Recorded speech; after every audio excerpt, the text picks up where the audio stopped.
Do you suck at sword PvP? Well, look no further. In this advanced sword PvP guide, you'll learn everything you need to know and how to climb your way to the top. So let's get started. Before we start, this guide goes over baiting, strafing, sword stuns, P-critting, and at the end, a secret tip from a top tier player.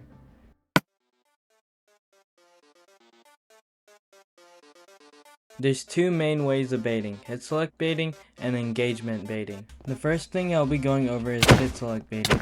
You can achieve this by letting your opponent hit you first and then falling back with a knockback hit.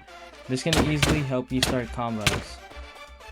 In this scene you can clearly see that my opponent hit me first and that I followed back with a sprint hit, allowing me to start a combo and securing the round. The next type of baiting is engagement baiting. You can do this by holding S when your opponent is going for a 3-block towards you.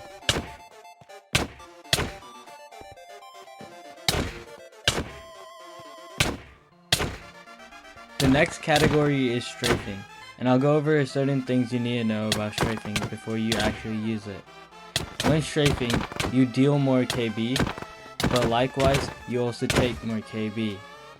And then when you're close up to your opponent, you should do wide vertical strafes inside them and outside them to throw them off. What you're not supposed to do is strafe while being comboed, because this will make it easier for your opponent to combo you. The next thing I'll be going over is wide strafes. You want to use this when you're close up to your enemy, because it'll make it way harder for your opponent to hit you.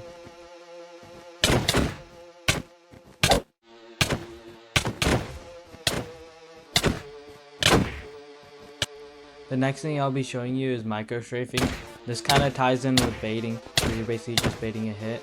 But basically what you want to do is do a little micro strafe when your opponent reaches for a 3-block.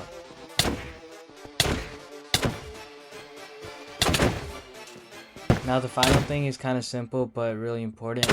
You want to strafe while you're comboing someone. Not only does it make it harder for them to hit you, it also makes you deal more KB towards them. The next thing I'll be showing you guys is sword stuns, and it's more in the advanced side of things. How to stun. Many people know what shield stuns are and how useful they can be. This can also be performed with the sword. And no, you don't need to learn how to double click. Sword stuns are used to stop a player's momentum by doing an undercharged attack. This technique can enable you to start a combo, or it can stop their incoming combo. If you didn't catch when he did it, I'll put a little click sound so you know when he did it. This can be used in many scenarios, but the main two are when you're engaging and they're also engaging at you, and then after the second interaction of a double crit.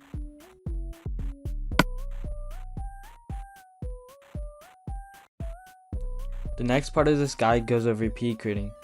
This is the act of using KB dealt to you to return with the crit.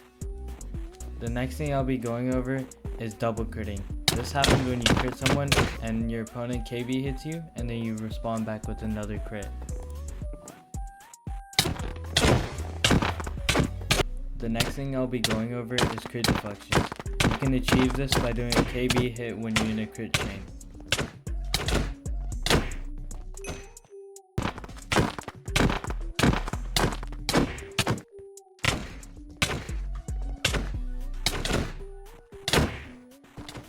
Also, a quick reminder, don't stick with the crit chain if you're lower HP than your opponent. It's gonna cause you to die first.